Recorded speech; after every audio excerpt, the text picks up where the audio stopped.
Live action is great because you finally get to see the Tar Heels in action, but it's ultimately just an intra-squad scrimmage that we shouldn't take too much away from.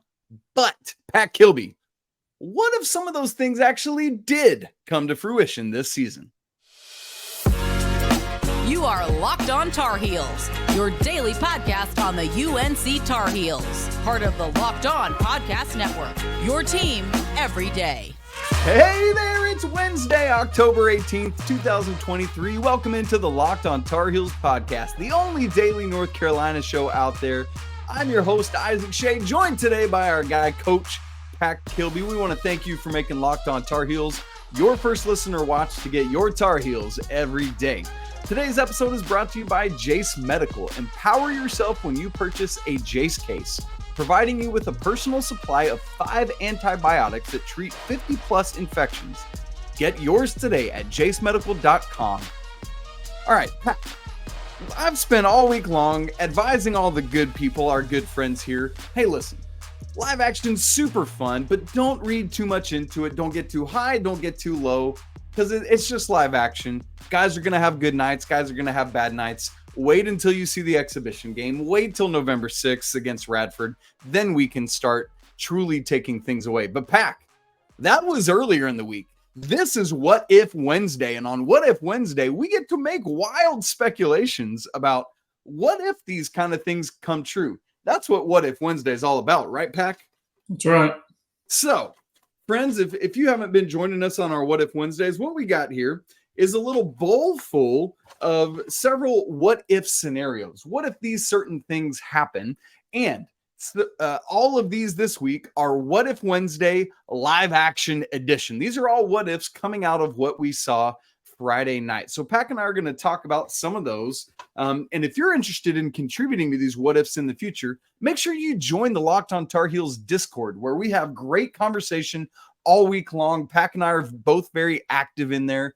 The links are in the show notes, both on video and audio. If you need help getting logged in, just let one of us know. We'll help you out. Right, Pack? Yes, sir. Okay. Are you ready for our first one of the night? Let's do it. All right. Here we go. Shaking the bowl up. Pat Kilby, here we go. What if number one, live action edition? Whoa. What if Bacot consistently hits 15 to 18 footers? Pack, let me give a little context to this. We know that Armando Bacot has been working on that shot for a long time, and I'm not expecting him to step out and break the single-season Carolina record for three-pointers, man. That's not what we're talking about. But if you saw live action, folks, his team, within their first 4 possessions, there were 3 in a row where he scored in 3 different ways. A nice little touch around the rim in some post action. Offensive rebound and putback, but then that third possession, he stepped out about 15 to 18 feet on the baseline, no hesitation, nice little jump shot. It looked good, continuing to look better, and that's 2 more points. Armando Bacot scoring in a variety of ways. So, Pat Kilby, what if Armando could do that consistently this year? Well, I think that would be good for us. Obviously, I mean, for him to hit shots consistently will be great. The first thing that comes to mind is if he's doing that with jump shots, hopefully that means that his free throw percentage is going to keep getting better too. But, it's not something, and you kind of alluded to this just a minute ago, but it's not something we want him to shoot a ton, because that's not really what we need from him, nor is it, his game. But if he can face up and hit some stuff from that 15-foot range, that's just more efficiency for our offense. That's right. And even makes him even tougher to guard. There's just one more thing you've got to prepare for with him. He can face up. He can back to the basket. He can out-rebound you. And so there's a multitude of ways things that you have to consider when you're guarding him. And when you add that to the arsenal, that just makes it that much tougher. Oh, yeah. What is there any way in which, how does Armando, because his bread is buttered down near the rim, right? He is a traditional big. That's where Carolina needs him. He's really the only one of his ilk on the roster that's doing. Well, I take that back. James Okonkwo, that'll be his game more too. And I think Jalen Washington can develop some of it. But like, Pac, what is an appropriate amount for Armando to be heading out into those, like free throw extended, baseline jumpers, that kind of thing, and kind of getting away from the basket? How much of that is too much? What's the right balance of that? I think it largely depends on the defense. So if we're facing a zone, I could see, in particular, and we don't know if they'll run it this year or not, but that Syracuse zone. I don't believe they are. I do not believe they are. I don't think so either. But inevitably we'll see it some. But just that high-low flash that we run, being able to face up at the free throw line and knock that shot down, that's a shot I could see him getting quite a bit against the 2-3 zone. But more so against a man, his back to the basket, he's posted up on the block. And what I call the step off, he gets a post entry and he's able to step off the block into that 15-foot range and face up and knock that down. In the past, that's been a shot where teams have just said, shoot it. That's a win for us. That means you're not going to lay it off the glass. If he can get where he can hit that consistently, then I think that would be huge. And, I see that, just prove that you can hit it once a game. Yeah. Once or twice a game early in the season. And then it's got to be something that they respect. So then it's on tape, right? And guys have to start preparing for it. It's almost like, one of the things we talked so much about last year was Armando not having space to operate because Carolina couldn't hit threes. But this is a way, we expect them to do much better in that arena this year. But this is a way in which he could actually help create more space for himself. Because as you were saying, Pac, if he could step out and hit this, even like if he shot it 4 times a game and made 2 of them, then that you have to respect that. And then that itself opens it up for him. And so there's an aspect in which RJ Davis and Cormac Ryan and Paxton Wojcik and the others that are going to be shooting have to be, and like Elliot Cadeau, have to be able to knock threes down to create space for him. But if he can do some of that himself, it's almost like play action in football where you got to both respect Drake May's arm and his ability to run. And that would be the case with Armando. Absolutely. Yeah. That's a good way to put it. Just another tool in the arsenal, and makes him that much tougher. And Pac, you were talking about his free throw percentage. I think that's a critical part of this too. His 4 years at Carolina so far, he's been 64.5, 66.1, 67 even, and 66.5%. So right in that 64 to 67% range from the free throw line. As much as he's been working on that shot, I'm with you. I think that's gotta make him better from the free throw line. What would be, I mean, obviously you'd love it to get as high as possible, but what would just be like, man, if Armando could even get to this level, it would be so desirable. I've got a number in my mind, but I'm curious what you think. At minimum, I'd like to see 70%, but if you're asking me just what I would love to see him hit and be there consistently, 75%. If he hits 3 out of every 4 as much as he goes to the line, I'll take that. And that's a 8.5% jump from last season. Doesn't sound like much. That adds up quick, and especially as much as he shoots free throws. And so, to me, if he hits that 75 mark, that'd be great. But I'd take 70%. I'm with you. 70 was that number I was referencing that I had in my head, and that's not that far away from where he's been. Last year, 66.5%. That's just 3.5 percentage points higher. His junior year, 67%. He can absolutely do that.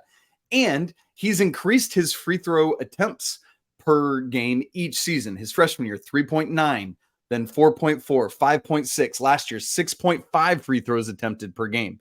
Pac, if he could get up to where he's averaging 7 to 8 free throw attempts a game this year and hitting 7 out of every 10 of them, I mean, that's 7 points guaranteed for Carolina game in and game out. You'd love to see that.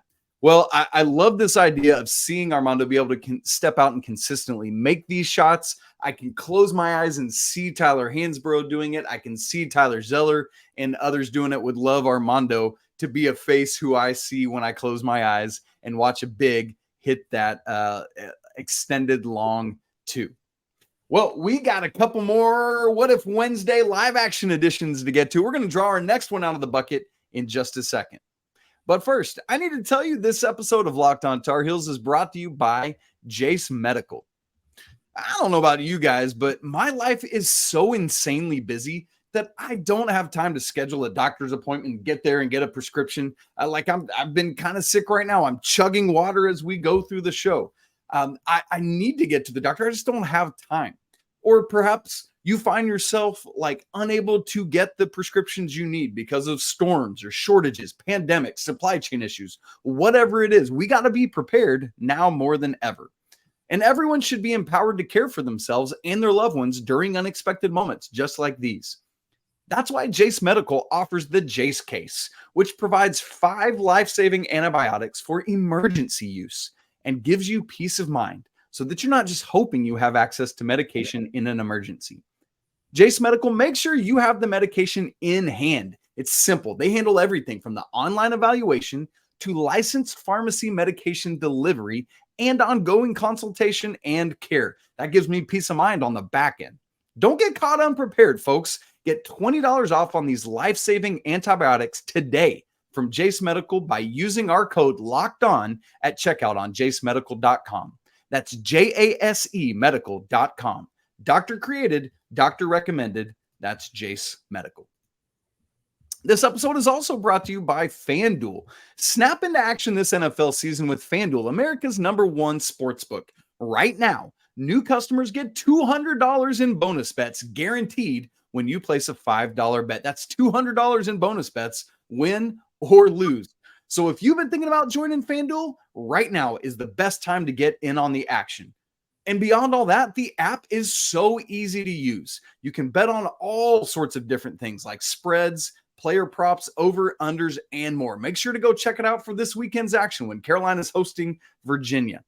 Visit FanDuel.com/lockedon and kick off the NFL season. FanDuel, official partner of the NFL.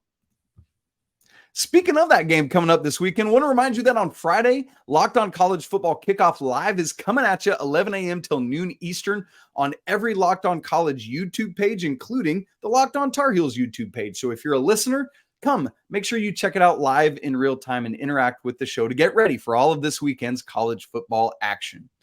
All right, Pack, let's get to our second What If Wednesday this week. All right, let me pull it out. And it says, what if we consistently see Cormac Ryan and Harrison Ingram leading the break? Pack, here's why we came up with this one. There were instances of both of these men leading the break on Friday night at live action. There was would rip a rebound. There was one where Harrison Ingram did that, led the break. There was another where Cormac Ryan stole an entry pass intended for Armando Bacot, took it all the way up the court, and if I remember correctly, left it off for Jalen Washington to just dunk it home with authority. And so obviously, more often than not, and under normal circumstances, you probably want Elliot, Cadeau, or RJ Davis leading the break, being the guys to take charge in that. But it seems like, at least from what we saw at live action, that Coach Davis and the staff are trusting both Cormac Ryan and Harrison Ingram to be part of that endeavor of leading the break. How does that help Carolina? So what if we consistently see Cormac Ryan and Harrison Ingram lead the break? Well, it helps a ton. This is new age basketball. So we're not necessarily familiar with this as Tar Heels because we're used to the Roy Williams 2 post. Here we go. We're going to run the secondary. Get it to Ed, get it to Ty, get it to, yeah. This is modern basketball. So the fact that and this is why we went and got these guys, just to be honest with you, Cormac and Harrison, we can trust them with the ball. Particularly Harrison. That's like a point forward. That's right. Another point guard on the floor. But, here's the deal. As fast as Cadeau is and as fast as RJ is, if we had them run a dead sprint from baseline to baseline, but also had 4 guys lined up across the court and had them pass that basketball ahead, that basketball is going to beat them in that race. So to me, it doesn't matter who's running the break as long as their eyes are up the court and they're ready to pitch ahead and put that defense at a disadvantage. And that's exactly what those guys did. And they're veterans. They've played this game of college basketball for a while. We can trust them with the ball in their hands to make wise decisions. And so for me, that just means we've got 4 guys on the court in Cadeau and RJ and Harrison and Cormac Ryan. I love Ryan Cormac, man. He's great. That we can trust with the ball that can get us out in fast break. And like I said, just put the defense at a disadvantage. So I think we consistently do see it. From what I gather from listening to Coach Davis, it's been a real point of emphasis. Get it to the outlet. It doesn't matter who it is. And let's get that ball up the court and let's go. Yeah, I mean, because if that is your starting five, Elliot, RJ, Cormac, and Harrison Ingram and Armando Bacot, that means everyone but Armando is trusted to lead the break. And I mean, that ability to not like get a rebound. If I'm Harrison, oh crap, I got to find Elliot or RJ. Where are they? No, I am gone. And everyone else is spotting up. That means if Harrison's leading the break, yeah, Armando's going to the block or maybe waiting at the free throw line, whatever. I mean, I want him at the block, so let's just put him there. And then that means you've got Elliot, Cormac, and RJ all on the wing. I almost like that better in a fast break moment of Harrison being the guy with it, because you got three shooters around the rim or around the 3-point line, around the arc. Armando sprinting to the basket, and then Harrison can make all sorts of decisions that are going to force the defense, as you said, to make some very difficult decisions that they're not going to want to make and put them at a disadvantage. So pack in, let's dream that sort of alignment. Let's say it's Harrison coming up. How would you desire to see the other four guys affixed? Like if you're drawing up this fast break, Harrison Ingram leading it, where would you want Armando and those three guards around the arc? Well, first, let me go ahead and kind of express what I look for in a fast break. There's different schools of thought. So a lot of coaches want their guards to get to the middle of the court, and their argument might be that they've got decisions to the left or to the right. They're not limited to a side of the floor. Personally, I like the sideline break. So let's just say we have Harrison coming up the sideline. One of those guards, Cormac, Elliot, RJ, needs to be ball side corner. That's a pitch ahead option.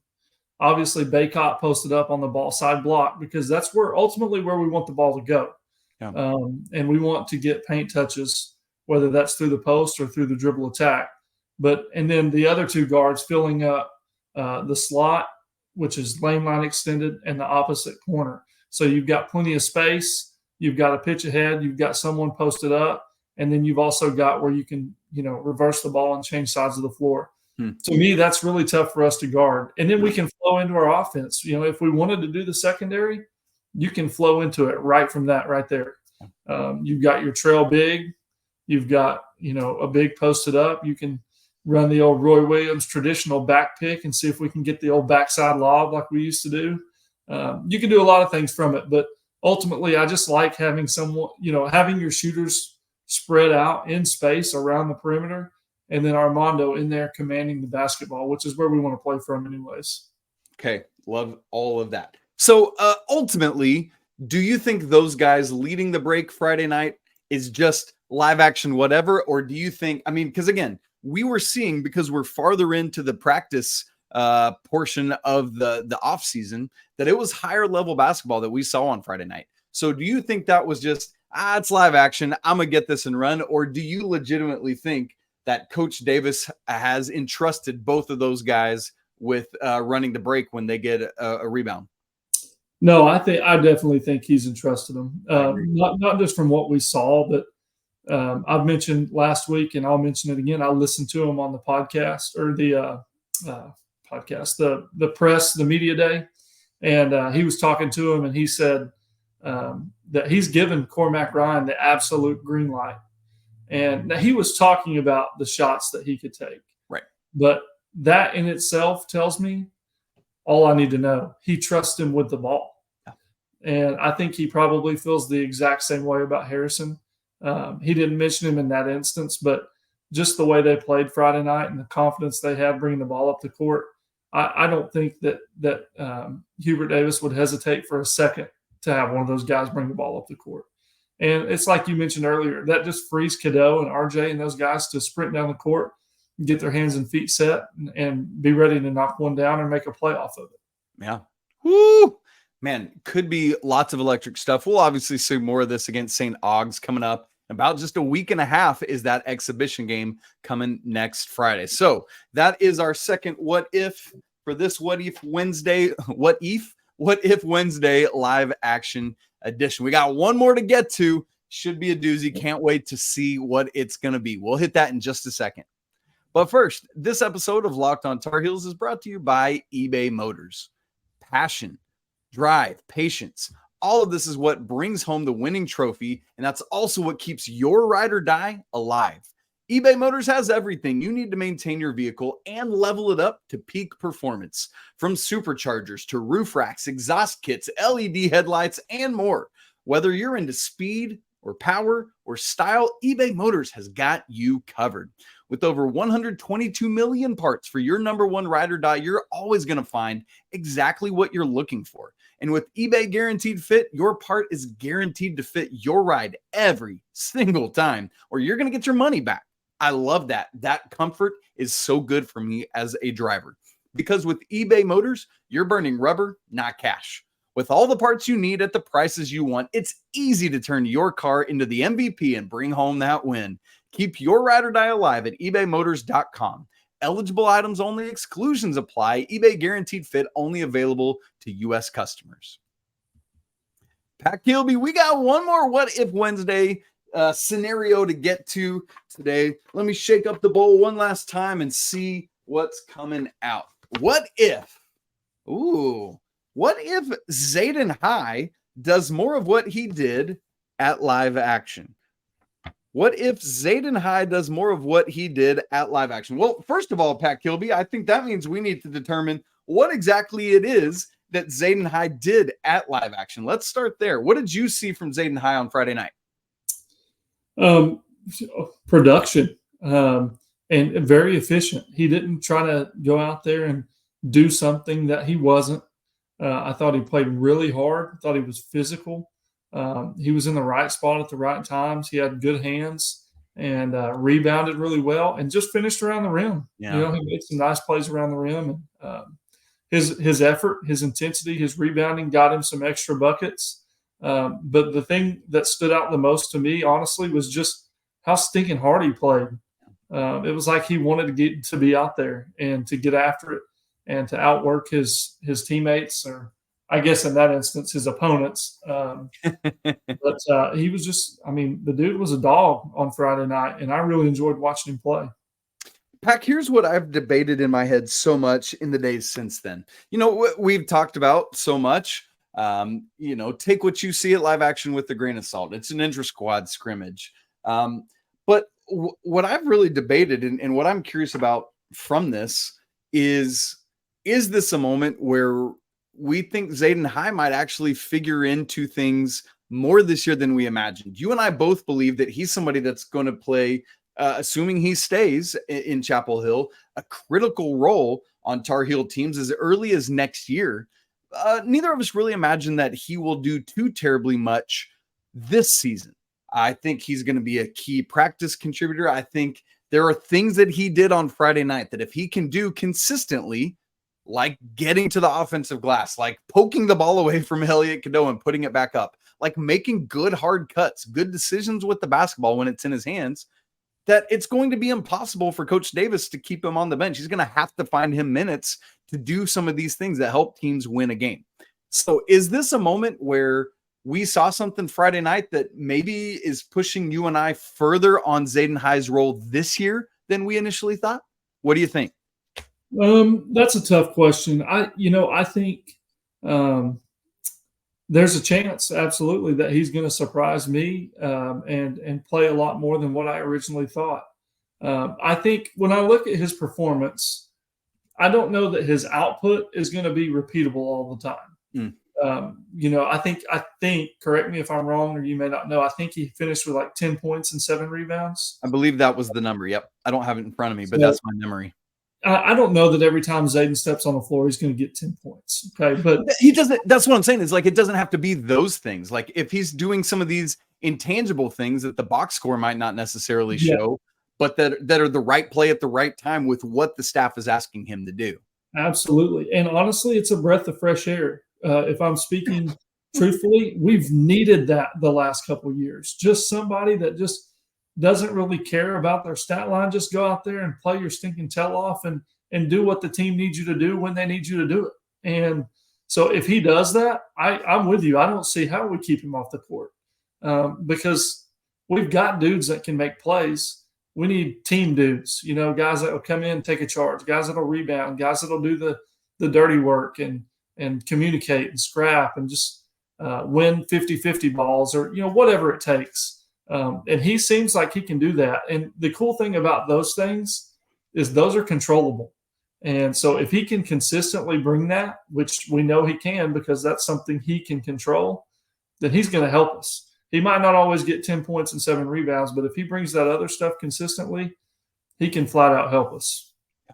Yep. Coach Davis says it all the time, but the way to find your way in the game is to do it in practice.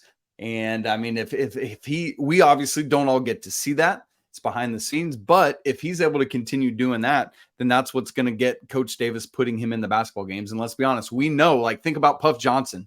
Coach loves guys like this that do all of those things that are ultimately winning basketball plays. Now, that said, it's not like Zayden's going to be doing these things that this year get him up to 10, 15 minutes a game. We're talking about things like, I thought he might average 2 or 3 minutes a game, and maybe that jumps up to more like 4 or 5. I think that's probably kind of the range of what we would be talking about in terms of him having more of a role this year. Is that where you would land on the possibilities, Pack? Yeah, I could see it going a little higher. If I'm just being totally candid here, I thought he looked better than Jalen Withers. Really? Now that's a one-off. Okay? Sure. That's a scrimmage. We're not in practice. We haven't played any games yet. But if I was just going off that scrimmage, I'd take Zaden High 10 out of 10 times over Jalen Withers. So I could see there being potentially more minutes. But like I said, don't everybody just sacrifice me in the comments, okay? Do it at Slay Pack. Let's hear how dumb you think, Pack. No, I'm just kidding. But on just that one off, I could see where Zayden High, he projects better, he's younger, and he played better. So maybe they go ahead and go with that and give him those minutes and get him that experience. Now, I don't know, obviously, if that's happening in practice. Probably not. But I mean, I could see a scenario where he's somewhere between 8 and 10 if he's bringing that every day. I don't see how you could keep him off the court. Yeah. But I'm also, the coach in me is kind of a sucker for those things because it's tough to find that. It really is. It's tough to find that. And if he brings that, then, man, those are some winning qualities that he's bringing to the table. Well, and it's one thing for it makes me think of like a Rudy, right? Like the Notre Dame football movie. It's one thing for an untalented football player to bring it day in and day out. It's another thing for a really high-level elite basketball player like Zaden High to have that kind of mentality and bring it, right? That combination of tenacity and basketball skill, turn it into a basketball IQ and all those other things, man, that puts you in a different level. So the hard thing in this day and age with a 20-game conference schedule is Zayden's not going to have too many opportunities to prove it in kind of these easier moments. He'll have the exhibition game. He'll have the secret scrimmage. He'll have these first 3 non-conference games before you get to battle for Atlantis and you get that crazy 6-game stretch where that 6-game stretch in a row might be Villanova, Arkansas, Tennessee, UConn, Florida State, and Kentucky. I don't remember if that's the exact right order of those last 4, but that's the thing is you just don't get too many opportunities to prove it in this day and age. So we'll have to hopefully see if Zaden can do that right out of the gate. Pack, great stuff. Another What If Wednesday in the books for us. We've only got a couple more before we got actual basketball coming. We're going to be recapping that in just about 3 weeks. That's hard to believe. Friends, that's it for today's episode of Locked On Tar Heels What If Wednesday live action edition. If you'd like to submit some what ifs for Pack and I to talk about, please do so. Join our Discord. There's a channel in there for listener questions. It's great. We're having all sorts of good conversation. Love it. Come be part of it. You can follow the show on Twitter, Locked On Heels. You can follow Pack at Coach_K23. Follow me at Isaac Shade. If you want to have more in-depth conversation, email the show, lockedontarheels@gmail.com. Don't forget to subscribe, smash the like button, and we'd love to hear your comments on all these what-if scenarios. It's always a great day to be a Tar Heel. We'll be back tomorrow with Coach Rob having a great time talking about that green light and red light for shooters that Pac talked about earlier. Plus, I got a game for us. Should be lots of fun. Yeah, we're playing a game. It's going to be awesome. Until then, though, peace.